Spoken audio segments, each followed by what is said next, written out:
Hi guys, this is Tom Kendall Fitness, and today's video is going to be about gender and race quotas and how they might disadvantage you as a young man, and specifically as a young white man, which most young guys in the UK will be, just based on the demographic of the people that live here. But being a young man can be seen as a disadvantage in certain areas of society today. So I'm going to begin the video by being true to the purpose of this channel, which is showing you how certain things will disadvantage you and what to be aware of. And then in the second part of this video, I'll kind of go into some of the comedy gold that was presented to me on the Apple News app this morning. So I'm going to start off with my experience of how the disadvantages grew in severity as I progressed from primary school all the way to university, which is where I am now. So I can't really give you much insight into how it would affect you in the workplace, but I'm sure you can kind of get an idea from it, especially if you stick around for the second part of the video. So I was born in the early 2000s, back when everything was pretty normal. So when I was at nursery and when I was like a baby, boys wore blue clothes, girls wore pink clothes. That was it, like at nursery and stuff like that. So there's nothing weird going on there. Well, I hope not anyway. But then primary school, everything's pretty normal in primary school. Obviously, most of the teachers there are women. I had like 2 or 3 male teachers out of probably 20 total teachers. But when you're a young kid and you're at primary school, I don't necessarily think that's a bad thing, because the PE teachers were blokes still, and in the classroom as a young kid, you do really need that kind of motherly figure during the day. So that's not too much of a bad thing. It's worse when it gets to secondary school, but there's nothing that's going to disadvantage you there as a boy in terms of having a female teacher at primary school. And in terms of influence from the teachers, thinking back, there's nothing that I can really say. Pretty normal. I mean, I'm sure a lot of you can remember this. If like tables or chairs ever needed moving, the teacher would always say in primary school, "Oh, can I get 3 strong boys or 4 strong boys to help me move this table?" I think maybe there was a bit of like, there's always that kind of bias towards like girls would be allowed to talk and get away with that in class, and boys wouldn't really, and they get separated. But I think in primary school it's all quite innocent, that kind of stuff. I think girls need to be allowed to socialise in primary school to feel a bit more comfortable, and boys probably do need to be pushed into working hard, and I don't think that's a big problem in primary school. But then moving into secondary school, and in particular for the first half of secondary school, year 11 is where it starts to get a bit weird. But I can't really comment on year 11 because I was only in year 11 for 3 months until COVID, so I didn't get to experience a full year 11. So my experience at secondary school was that, and again, I started secondary school in 2015, back when things were pretty normal. I think 2016 is kind of the turning point where you started to see loads of weird stuff. Not loads of weird stuff, it obviously started off very small and got progressively worse. But yeah, so I started secondary school in 2015, and again, most of the teachers were female, and I think secondary school is where you do need to start having more male role models, especially if you don't have them at home. Luckily I did, but I know a lot of people don't. But again, the PE teachers that we had were, for the most part, blokes, which is probably the most important place. And me personally, I had some great male teachers that helped me with my studies and things like that. I did find that classes where I had predominantly male teachers were ones that I did better in, which is not a coincidence, because obviously you can relate more. But I think in secondary school, what's interesting is that because obviously this is the kind of 5-year window where most people will go through puberty, hormones in terms of testosterone for boys and estrogen for girls are at their peak. So I think as I remember it, boys and girls do kind of fall into their traditional like gender characteristics in secondary school, where boys are really like loud and shouty and they're always getting into fights and everyone's trying their hardest when they're playing football at lunch, and the girls kind of sit around and watch the boys and talk about which ones that they like. So things were pretty normal in secondary school, at least when I was there. There were a few things that maybe advantaged girls more in terms of they had like different assemblies on women in STEM and things like that, but for me, nothing there. Where it starts to get weird is sixth form or college in the UK. So might be a bit different in college, because in the UK if you go to a college, you'll probably only be there for a couple of hours a day and not really interact with your teachers that much. But if you're like me and you went to sixth form, which is basically just a continuation of secondary school, where you do your A-levels, but in contrast to being at a sixth form college, you have to like stay there all day from like 8:30 until 3 or whatever, and you have lunch and stuff like that. You're not allowed to leave sixth form, or at least you weren't when I was there. At my one you can now, but not when I was there until you're in year 13. You could go home in the afternoons if you had free. But where it gets different at sixth form is that teachers, because of the profession that they're in and the unions that they're going to be in, are predominantly, I mean, I can't even think of one at my school that would not, where this would not be the case. Teachers tend to have very left-wing views. Maybe not left-wing views, maybe that's the wrong way to put it, but they tend to vote Labour because Labour policies support them in terms of their wages and benefits as being a teacher, which is completely normal. Like, if voting Labour means that you're going to get higher pay and whatever, then of course you're going to do that. But I think in today's very violent political space, where if you're on one side or the other, then you almost have to like hate the other side.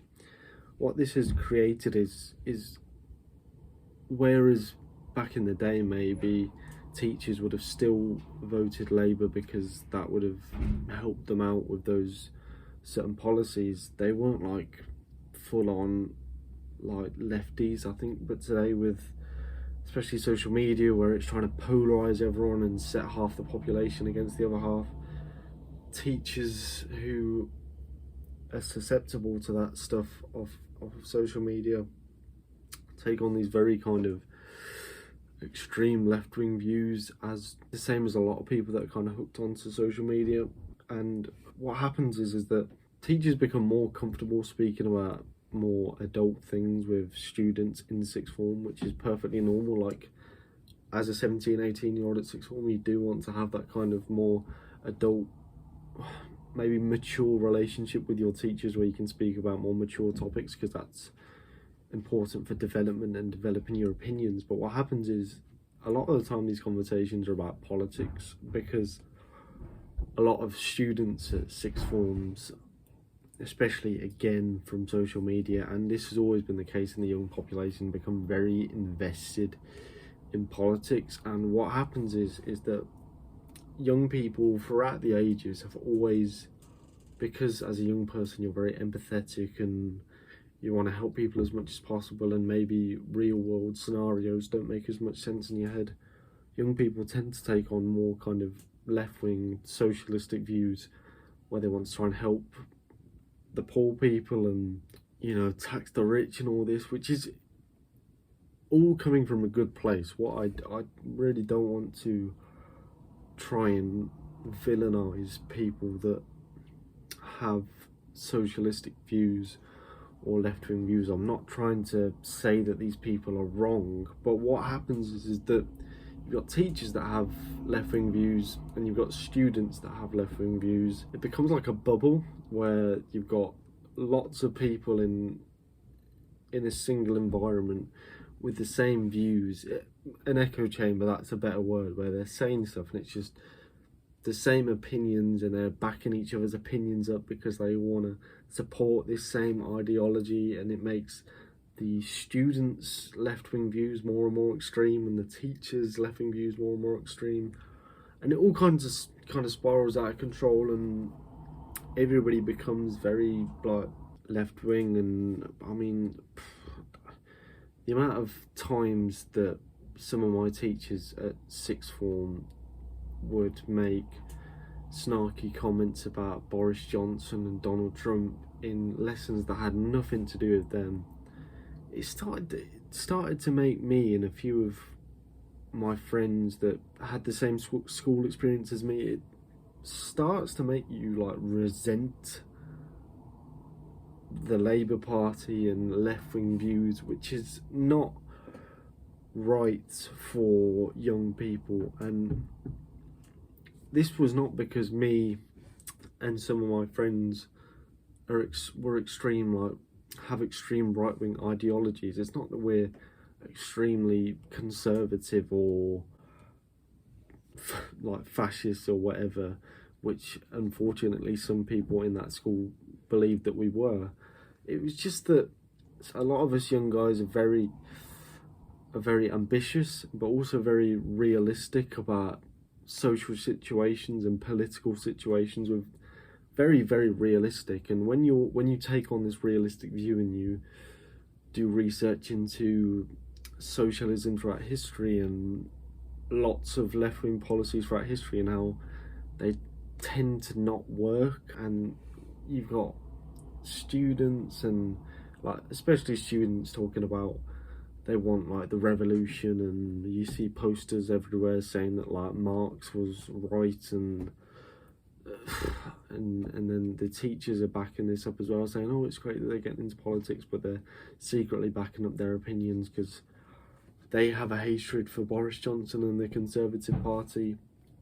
It makes people like me begin to resent left-wing views, which is not what should happen in schools. What should happen in schools, and what I would like to promote in schools if I ever had the opportunity to do that, would be for just a neutral view on politics to be promoted in schools, where there is none of this kind of taking of sides, where you have to, like what it felt like when I was at sixth form was that you had to be left wing, and if you couldn't commit to that, then you were extreme right wing, and that meant that you were evil, which is not. It builds up a lot of turmoil inside, because you have these specific views. I had these specific views on, yes, I understand that socialist policies are very empathetic, and they promote helping poor people and helping underprivileged people, but I knew that that was not realistic. But then it starts to make me think, am I a bad person for having these views, for not thinking that these things that sound good when spoken are not realistic? It's not good. And then when you move from sixth form to university, it gets worse. I mean, the first lecture I had on energy engineering, which was a couple of months ago, I mean, this was after Boris Johnson had resigned and after Liz Truss had resigned.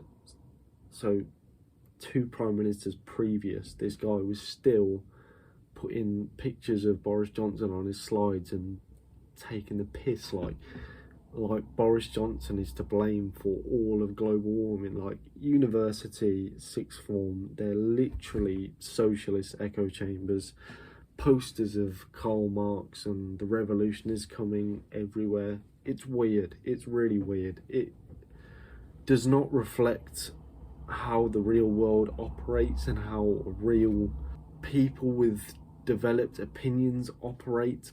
However, as it's a place with loads of young people with developing minds, they come to the point of understanding that this is how the real world operates, which is very dangerous, because we have a generation of young people coming through with this idea of how the world works and how people operate and what it's like to be in politics, which is completely incorrect. And these are the people that are going to take over running this country and running different departments of our society, and they do not have the right ideas on how the world works. And they're going to get a big shock when they get into certain jobs. But the biggest thing at university for me has been, I'm an engineering student. I'm studying a master's in engineering, which is difficult in itself because, I mean, you know, I want to be an engineer, so as much as I could probably be doing a bit more studying, I think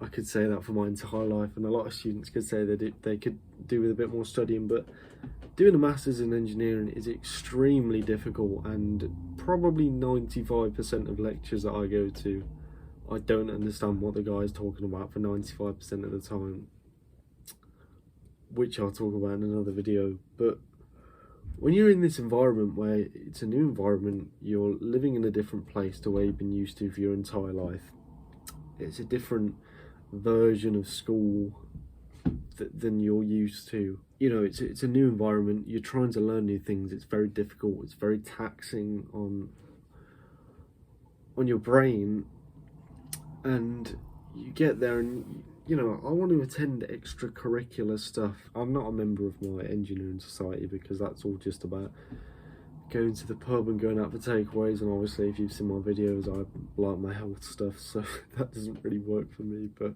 I want to do stuff like go to extra lectures that would help me understand things, but most of the extra lectures are about women in STEM, and this is where I'm going to move on to the second part of the video.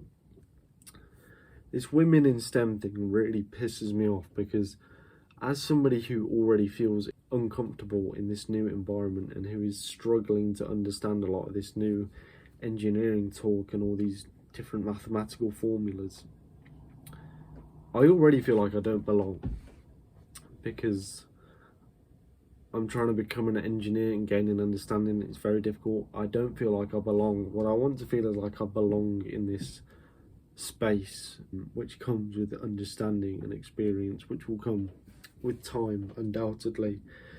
But when you already feel like you don't belong and you're in this very uncomfortable situation, when you then see that all the extra opportunities are under the umbrella of women in STEM, it's like, and I don't want this to sound selfish, but it's like, what about me? Like, what about the blokes in STEM? Why?